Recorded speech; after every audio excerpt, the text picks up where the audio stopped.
Well, first of all, thank you so much for being here tonight. I hope you are all good and that you're, this is interesting enough for taking a little bit of time off tonight to listen to me. First of all, my name is Joana Castro. A biologist. I'm actually specialized in social behavior of dolphins, and I'm very happy to be here to talk to you on this Ecology Day and to tell you a little bit about mourning behavior in dolphins. So the dolphins grief and to report an event of grieving behavior that we actually had here in Portugal and were able to record this event here in the south of Portugal in the Algarve. So, if I can change this. Okay. So this caregiving behavior is also called the epileptic behavior, and we have published this article on the events that I'm going to talk to you about, and you can find more about this on this paper that is open access for everybody, and you can see it on our website or elsewhere in the web. So epileptic behavior in bottlenose dolphins, Tursiops truncatus, in the south of Portugal, underwater and aerial perspectives. So, what is this caring behavior? So, it is present in a lot of species of cetaceans, epileptic behavior, caregiving behavior, and it's usually a behavior that is presented towards injured or distressed conspecific. But it refers mainly to the help given by one individual, um, by one or more healthy individuals towards a sick, injured, or even a dead individual. And we have, this that we reported here in Portugal was not new. It has been reported for decades in several species of cetaceans, inclusive here in Portugal. But it's a very unique observation, and it's very hard to report these cases. And although it has been observed multiple times, it's very hard to document the situation. So it is very relevant to have this information and can give us more details on how these animals deal with their dead calves and how these animals, do this caring behavior towards injured, distressed, or even dead conspecifics. So it was reported here in Portugal. We have our colleagues from the population in the Sado history that in the 90s had reported this very detailed, and also colleagues from Madeira and Açores that have reported, and of course elsewhere in the world. So the epileptic behavior, very briefly, just to give you a little bit of introduction on how to classify this, it can be directed towards adults, and it's called a succurrent behavior, and it's also divided by these three categories. So standing by, excitement, and supporting. And it can also be directed towards infants, and that's what we call a nurturant behavior. So most of the cases that exist worldwide and have been reported, most of the cases are nurturant behaviors. So it's behaviors in which we see caregiving behavior towards infants. Very rarely we see succurrent behavior, so direct towards adults.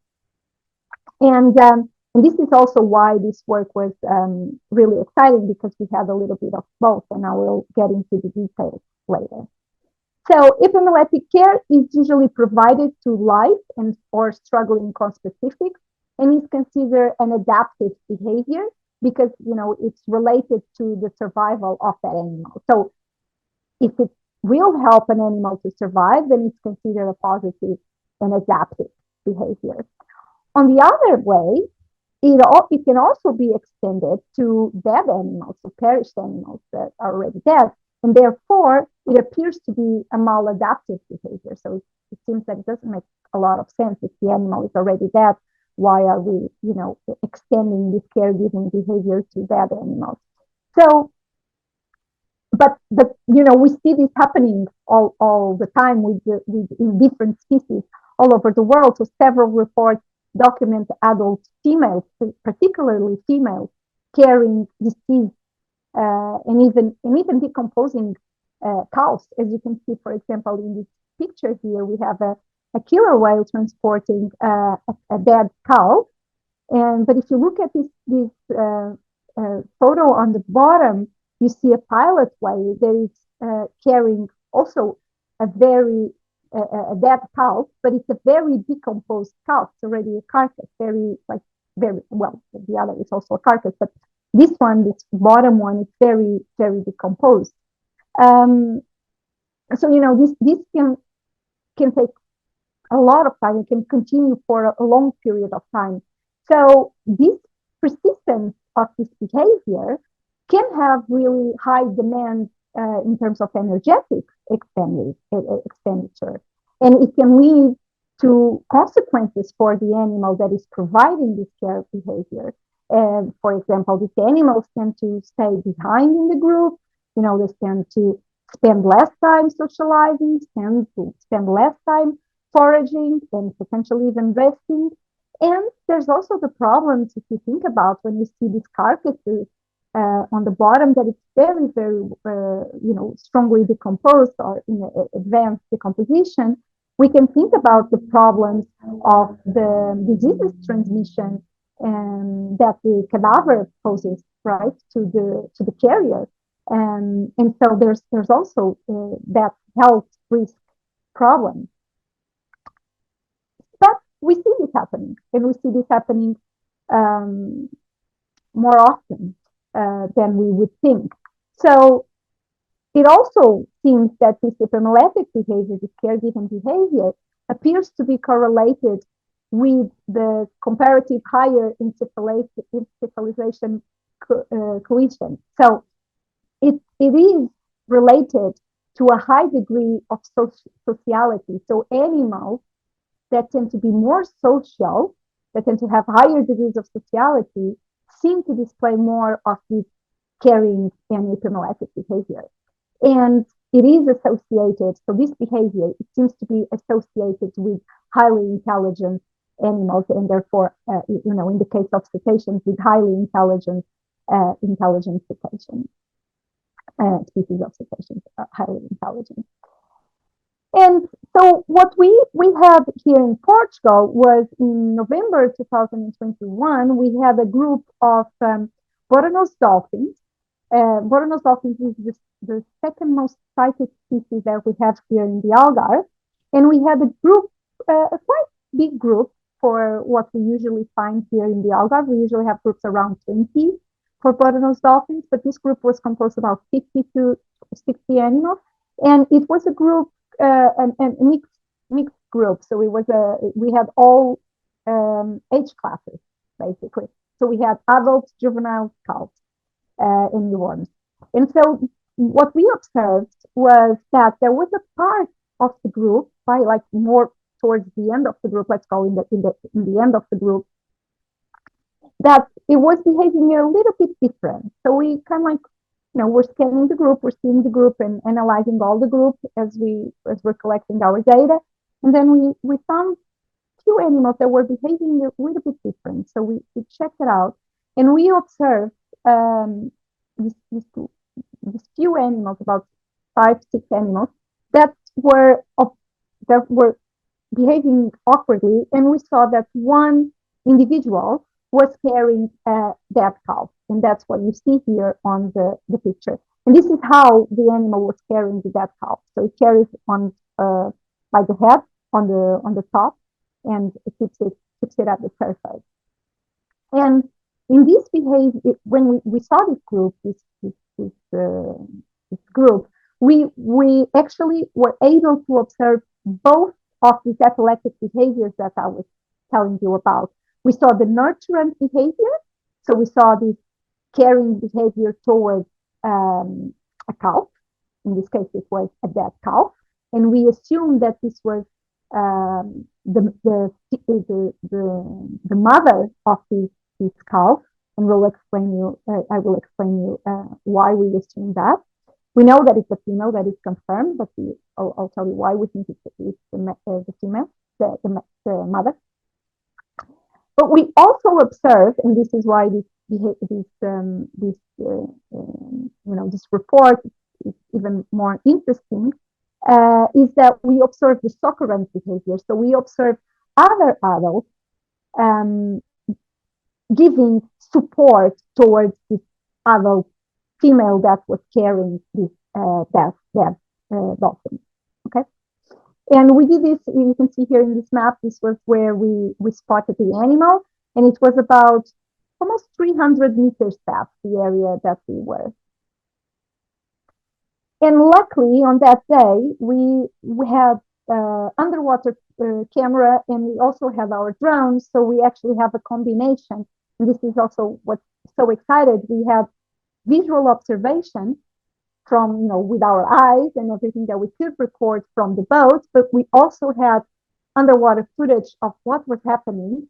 And on top of that, we had the above image recorded from the drone. So it really gives sort of like a 2D or 3D almost image of what was happening there. So it's really cool that we have that.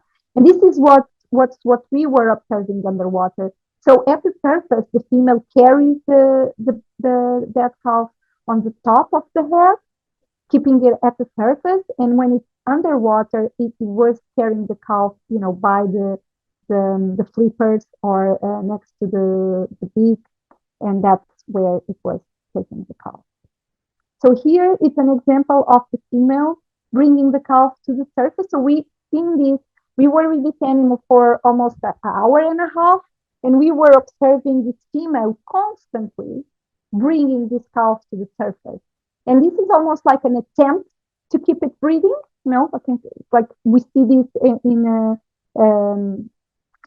female dolphins sometimes when the babies are learning how to breathe, and they're learning how to swim. Although they learn very quickly to swim, but sometimes the mothers give a little bit of help to the babies and help them come to the surface. And this is the type of behavior that we were seeing, of course, a little bit more energetic and a little bit more active and this pair really. And this is the sort of things that we were seeing. We're seeing this mother pushing this animal to the surface, this calf to the surface, to in an attempt to keep it breathing, keep it alive, keep it out. You can also see, take a look here, and you can see this mark that the animal, if you can see with the arrow, you have this little mark here next to the eye, which are the tooth marks that could be potentially from the mother or even from other dolphins that could be the cause of death, like interactions. This animal could have been killed by conspecifics or other animals around, that could have interact.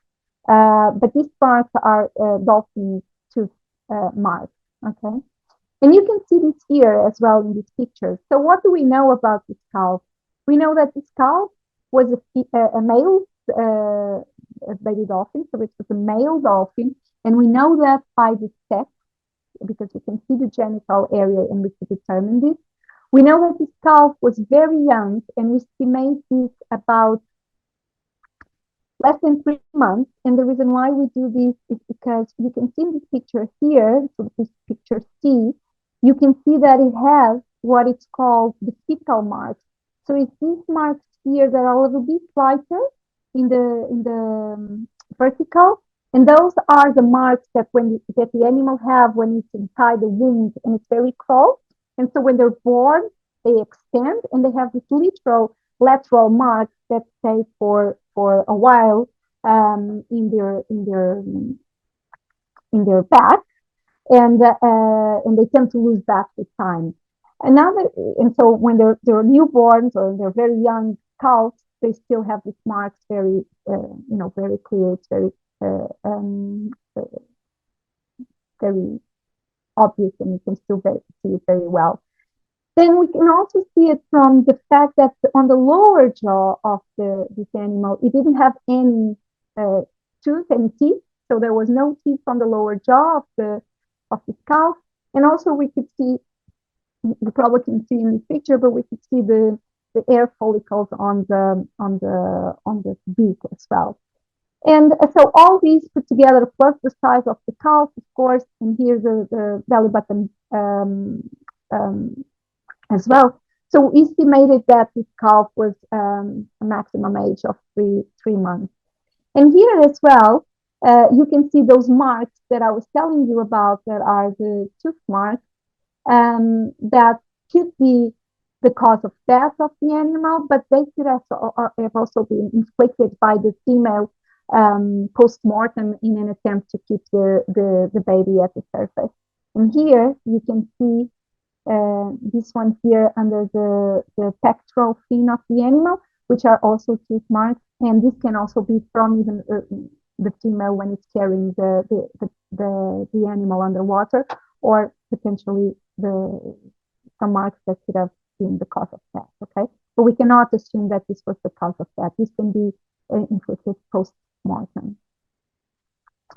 And then we think this was so these are pictures of the female, and what we observed, we know that it's a female because it has the genital area. We could determine that was a female. We could determine the sex, and this female has a very distended abdomen, the abdominal area. So it was a female that most likely gave birth very recently.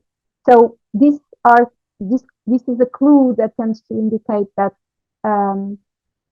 it doesn't confirm, obviously, that is the mother of that calf, but given the physical state of the mother and the age of the calf, it's quite possible, and of course the behavior that we were observing, that this was a female mother that lost the calf. Okay. And I will show you a video of what we got of this animal. So it's a little bit of a hard video to watch, but you know, this is what we've seen, and I hope you like it.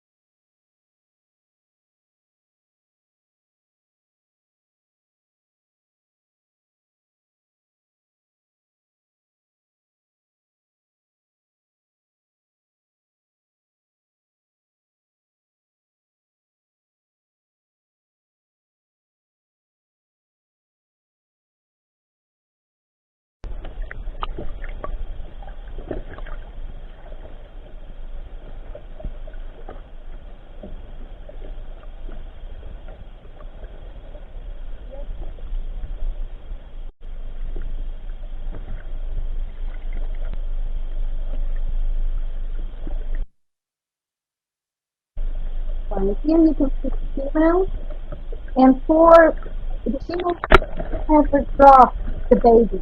It's just a few seconds that she would drop the baby. So here's a moment where the calf immediately goes down. She immediately goes down to pick it up, and then this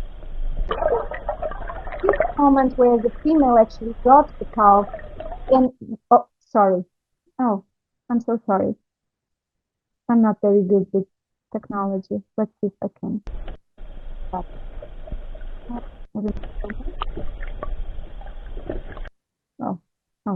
sorry. Oh, guys, so we'll do it again.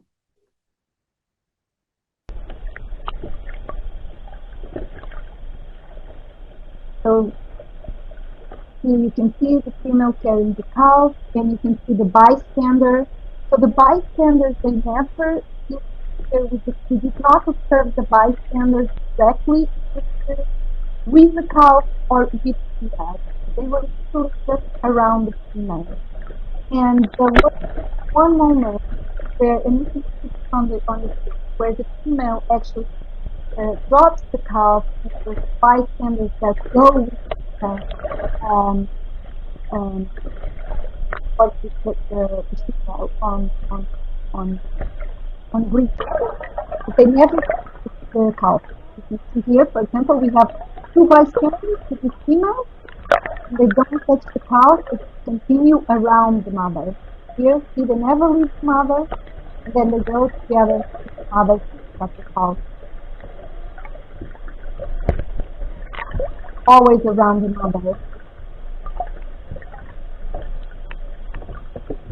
We had about 5 bystanders, and 2 of them we managed to determine that were males, but the rest we couldn't determine. So here we have a video from above, from the drone, and you can see these are the attempts of the female possibly to resuscitate the calves. You can see these little, um, these strong pushes that it gives. You can see the bystanders around. We have 4 or 5 bystanders all the time.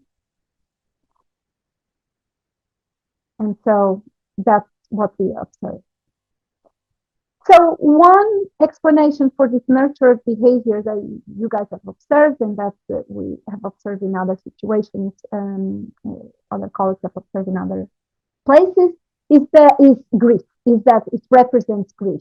And grief is initially expressed as distress, anxiety, depression, and it is a set of reactions of a loss, to a loss, such as a sudden interruption in a very intense tie to another individual. And the general behavior that we saw exhibited by this female, and so all this swimming around, the bringing the calf to the surface, pushing it and carrying it consistently, it is characteristic with the reactions that we see from mourning behavior, either in humans and other mammals. So, this is the reasons why we think this is grief behavior, and that we consider this nurturance behavior as a representation of grief behavior. Another explanation for this behavior would be related with the difficulty from this female to understand that this calf was actually dead. That maybe the female did not understand that the calf was dead. And all this behavior that was doing was an attempt to revive it. So it is possible, but it's very unlikely, especially because dolphins have a very good sense, particularly with the echolocation. So it's very unlikely that the female did not realize that the animal was dead, specifically, especially when this continues for such a long period of time. And in other species, in other cases, and even with same species, we've seen this occurring for hours, days, extended periods of time. So, and we actually have seen cases in which the female loses the body, or the body is taken from the female and is replaced. The female literally replaces the body by an object, and so this we do think that most likely that was not the case, and that these animals can figure out that the calf was dead, but it's obviously a possibility. And the brief interaction with the bystanders could also represent a way for the female to elicit assistance from the nearby dolphins, and this is consistent with the standing by category of the occurrence caregiving behavior. All right, so this is it. I don't know if there's any questions. Please feel free to unmute yourself and do all the questions that you might have. And I hope you like it.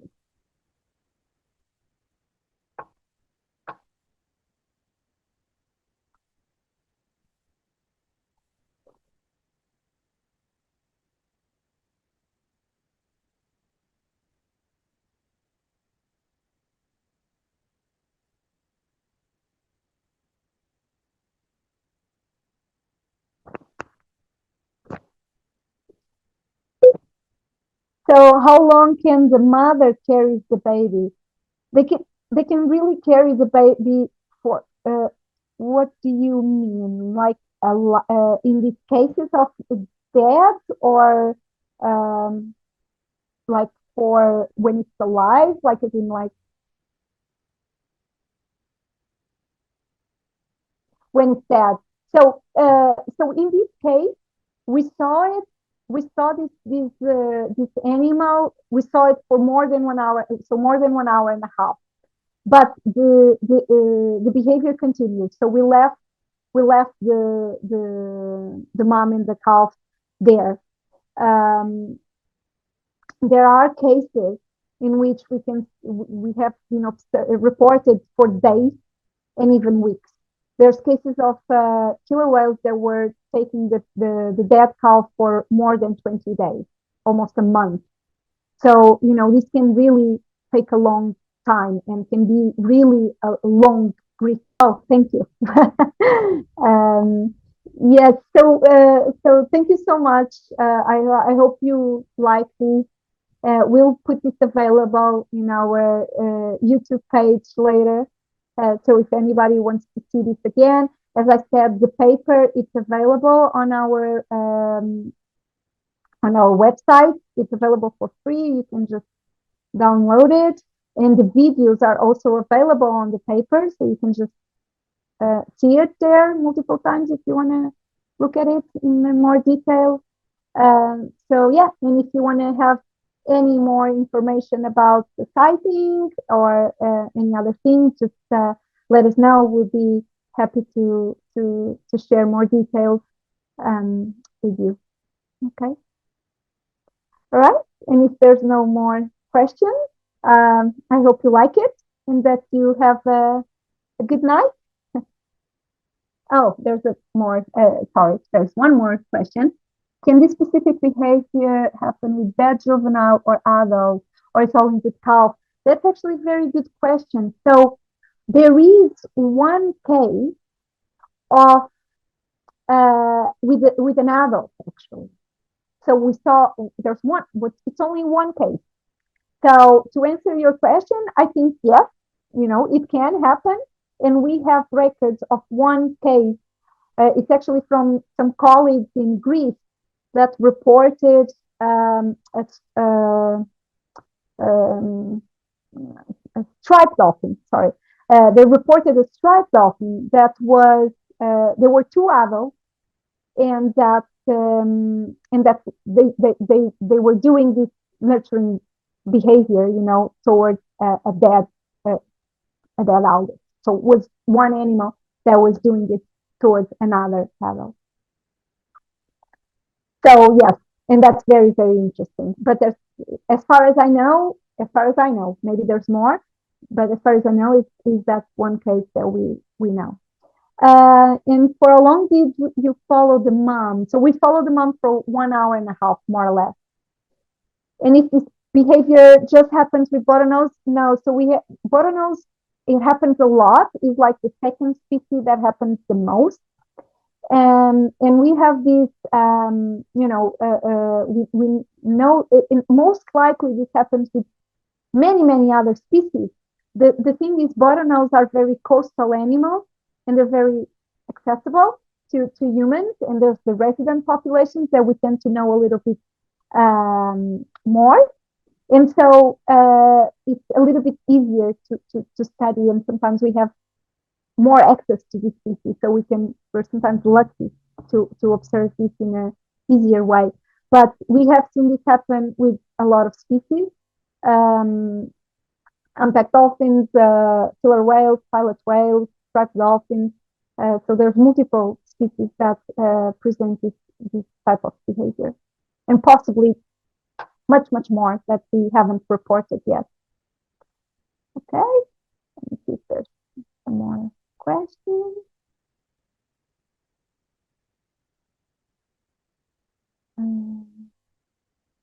Yeah. So there's a question about the internship. Yeah, you guys can get all the information on our website, or just send us an email, and we can, if you want to know more about the work that we develop and the programs that we have in which you can join or help. Is it possible that a male takes his cow? That the male killed the cow? Yes, it's very possible. So we know that there's the males have been known to do these things. We know that the females, when the calves are very young, sometimes the males tend to be aggressive towards the calves, and this is an attempt to get rid of the calves, and that the females are receptive, faster and sooner, and that the males can actually have their own calves and reproduce. So it is quite possible that um, a male could have done this, or even multiple males could have done this. We've seen it happen here. Males here in the Algarve, we've seen it happen. Males being aggressive towards calves and really kicking them out of the water, and so yeah, so it's possible, but we don't know. We do know that two of the standbyers were males, and we know that because we were able to determine by the sex due to the underwater footage. So we managed to see that very, very well. Is grieving selective to sex? For example, only moms and calves? We don't know that specifically, although since a lot of the cases are related to this mom calf or female calf um, uh, nurturance behavior, it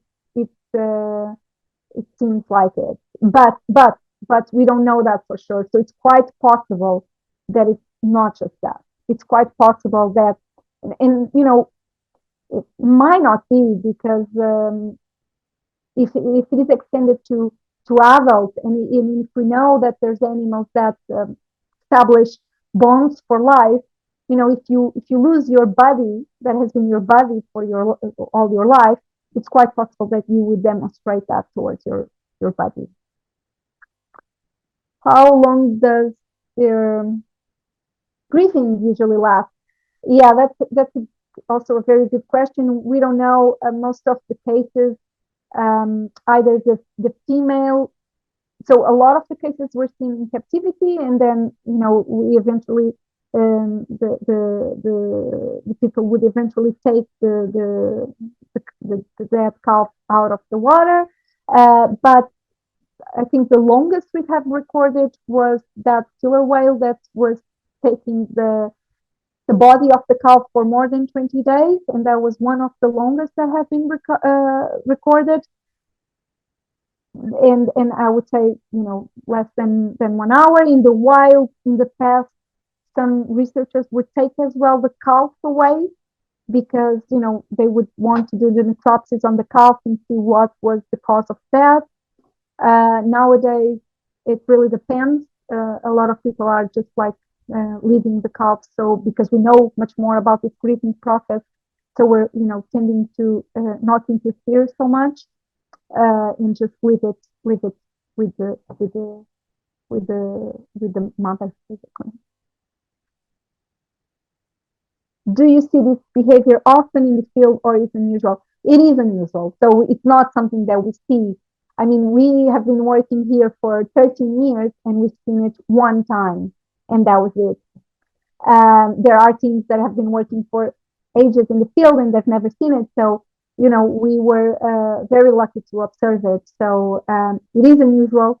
It's even more unusual to be able to record it, but it's not something that is absolutely unique, as in like nobody else observed it. No, there are cases of this. It's just very, very hard to observe.